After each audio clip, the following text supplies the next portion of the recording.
السلام عليكم ورحمة الله وبركاته. ازيكم يا حبايب ماما ولولو، عاملين ايه؟ النهاردة ان شاء الله هنعمل مع بعض البقسماط فطار عشاء مع لبن مع شاي، بيبقى في منتهى الجمال ومفيد برضو للأولاد وطبعا كفاية برضو ان هي حاجة نضيفة احنا بنعملها في البيت ومضمونة، وطبعا بتبقى كإمكانيات أرخص بكتير من اللي بنشتري من الفرن. معايا نص كوباية سكر، معلقتين خميرة، سمسم حسب الرغبة، حسب ما انت تحبي، يعني حسب الكمية اللي انت عايزة تحطيها. معايا بيضاية، كوباية سمنة او زيت او سمنة على زيت زي ما تحبي، رشة ملح، باكت فانيليا، كيلو دقيق، وطبعا مية دافية تكون دافية للعجن. اول حاجة هعملها اهو، قبل اي حاجة هحط الباكت، لا هحط الفانيليا اهي، الفانيليا على البيض بالشكل ده، باكت الفانيليا على البيضة او رشة فانيليا. تعالوا بقى هنا اهو، هحط الخميرة، هحط عليها معلقة ونص سكر كده صغيرة او معلقة كبيرة، وهحط عليهم شوية مية دافية، وهضربهم هضرب الخميرة كويس عشان اختبر الخميرة اللي عندي. هدوبها كويس اهو، وهركنها تتفاعل، هركنها شوية تتفاعل. بصوا مجرد ما عملت الفقاقيع دي اعرف ان الخميرة بتاعتي كويسة وشغالة اهي. هركنها خلاص. انا عملت هنا عندي الخميرة بمعلقة السكر بشوية مية دافيين وركنتها. تعالوا بقى انا هركن برضو السمسم والبيضة، لان دول بتوع اخر حاجة هعملها. هجيب عندي الدقيق بتاعي نخلاه كويس، هحط عليه رشة الملح عشان دي سنة عن الرسول، رشة ملح، هحط عليه باقي السكر بتاعي بالطريقة دي، هحط عليه السمنة يبقى انا حطيت هنا الدقيق بتاعي معاه السكر معاه ذرة الملح معاه السمنة، واحنا قلنا ممكن تحطي مكان السمنة تستبدليها بزيت، وممكن تحطي سمنة على زيت مفيش اي مشكلة. وهبسها كويس اهو بالشكل ده. لازم ابس العجينة بتاعتي كويس قوي.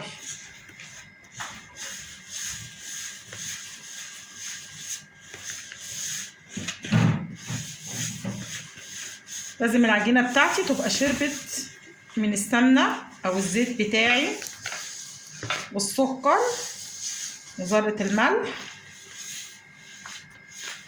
ولو لو عندك ينسون عايزة تحطي معلقة كبيرة ينسون حطي، عندك كمون حصى عايزة تحطي حطي، عندك شمر عايزة تحطي حطي، زي ما تحبي. عايزة تعمليه كده من غير خالص زي ما انا عاملة حطي، مفيش اي مشكلة. اهم حاجة الدقيق كله يتبس بالسمنة اللي عندي والسكر. انا كده بسيت خلاص الدقيق بتاعي بالسكر بالسمنة، بسيته كويس اهو، الدقيق بتاعي كله اتشبع. هاجي هحط اهي الخميرة بتاعتي، بصوا عملت ازاي، خمرت، شايفينها اهي. ده دليل على ان الخميرة بتاعتي ناجحة وكويسة اهو. وهحطها هعجن بيها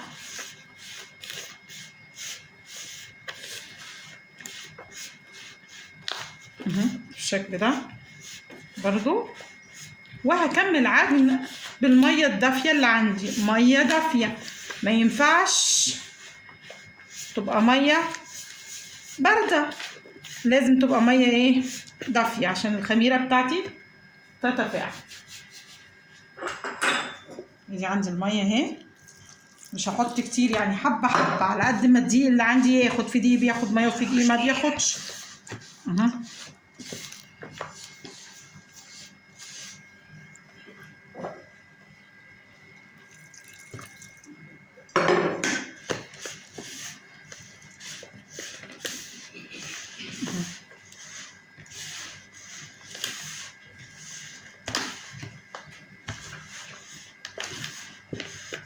اقدرش اقول لك هتحطي ميه قد ايه، لان في دقيق بياخد ميه وفي دقيق ما بياخدش ميه، فانت عينيكي تبقى ميزان يعني. انت ايه انت عينيكي وايديكي ميزانك، حسب ما العجينه معاكي تلاقيها اتلمت معاكي كده وبقت ناعمه وحلوه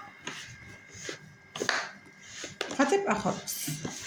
فما اقدرش اقول لك حطي ميه كذا، لا تمشي انت زي ما انا بقول وتبقى العجينه لسه عايزه ميه او الكلام ده كله. فلا، انت بصي لغايه ما تبقى معاكي عجينه ملساء كده وناعمه.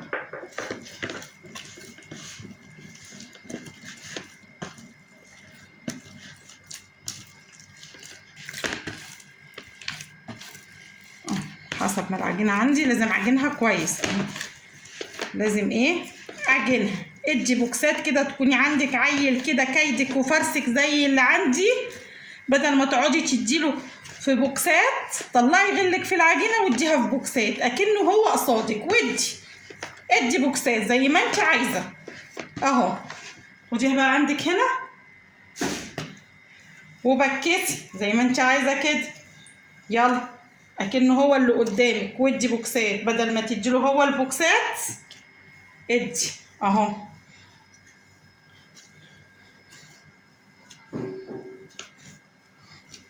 بصي العجينه عامله ازاي، ما شاء الله عليها.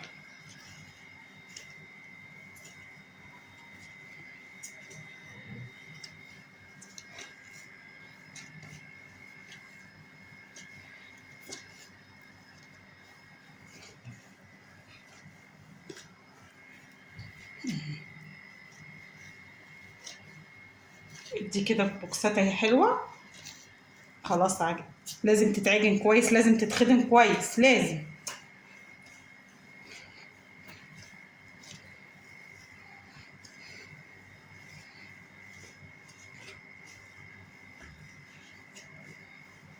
اهي بصوا العجينه عامله ازاي، ملبن اهي. بصوا ولا بتلزق ولا حاجه، اهي ايدي نضيفه اهي منها اهو بالشكل ده.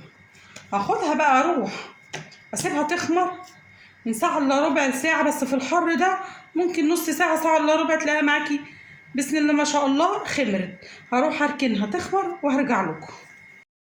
اهي بسم الله ما شاء الله. بصوا خرج منها الهواء، بصوا خلاص خرجت منها الهواء. هلمها بالطريقه دي. بصوا العجينه الله اكبر عليها عامله ازاي، بسم الله ما شاء الله. اهي بصوا العجينه جميله ما شاء الله عليها اهي اهي اهي. شايفين العجينه عامله ازاي. تعالي بقى هنكورها كور صغيره حسب ما انتي عايزه ايه صابع البقسماط بتاعك اهو الطريقه دي. وهجيب صاج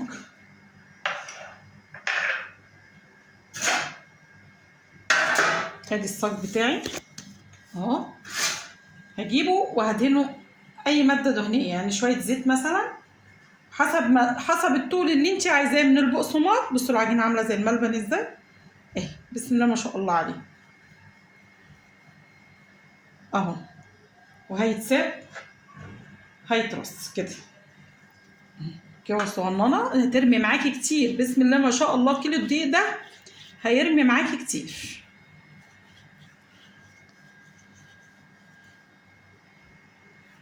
وعادي يعني ايه اعمليه رفيع شويه عشان لاحظي ان هو لسه هيخمر معاكي تاني، هيتضاعف يعني.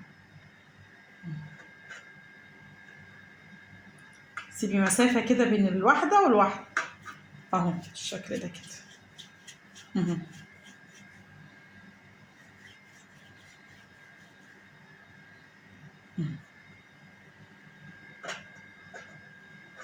بالشكل ده.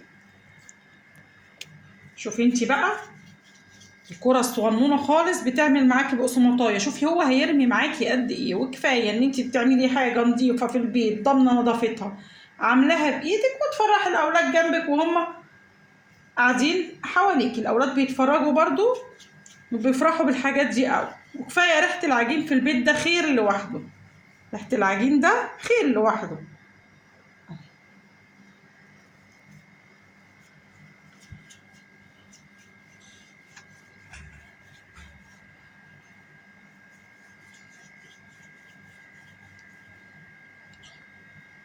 اهو بالشكل ده. هروح انا اكمل معاكم الصاج ده، وبعد ما اكمله هدهنه بالبيض. على هنا البقسماط انا صبعته وحطيته ودهنته البيضه بالفانيليا، وحطيت عليه السمسم. احنا ممكن نستبدل هنا البيضه بالفانيليا دي بشويه لبن وعليهم سنه فانيليا برضو، نضربهم كويس ونعمله. وسبته 10 دقايق بقى بالشكل ده. شايفين كان رفيع ازاي دلوقتي؟ بسم الله ما شاء الله عليه. خلاص انا سبته 10 دقايق ريح بعد ما صبعته وحطيت له السمسم على وشه. هدخله بقى الفرن، اللي كنت سايبه الفرن عندي تسخن وانا بصبع فيه. لازم اعلي الفرن يسخن كويس قوي، وبعد كده هعمله على 180 190، مش هعلي عن درجه حراره عن كده، وهدخله يستوي وهوريكم بعد ما يطلع ان شاء الله. البقسماط بتاعنا بعد ما خلصته، مش عايزه اقول لكم بسم الله ما شاء الله، وفي قد ده كمان مرتين برضو اهو في منتهى الجمال. بصوا بصوا ده لسه كمان عايز يرتاح. بصوا من جوه عامل ازاي، بصوا شايفين مقرمش ازاي، وبصي من جوه مفرغ ازاي، يعني مش مكبس ولا اي حاجه، في منتهى الجمال. بصوا ولسه كمان لما يرتاح هيقرمش اكتر. وبحاجات يعني موجوده في البيت، وحاجات سهله وبسيطه. يلا ما تقفيش على فران تاني، ما تتعبيش نفسك تاني، ما تاكليش عيالك حاجه مش مضمونه تاني. كله هتعمليه في البيت، كله هيبقى مضمون، وهتعرفي ايه، وهتبقي واثقه من اللقمه اللي بياكلها اولادك، وما تقفيش على فران تاني. يا ريت لو عجبك الفيديو ما تنسيش اللايك والشير والكومنت الجميل اللي بيحفزني.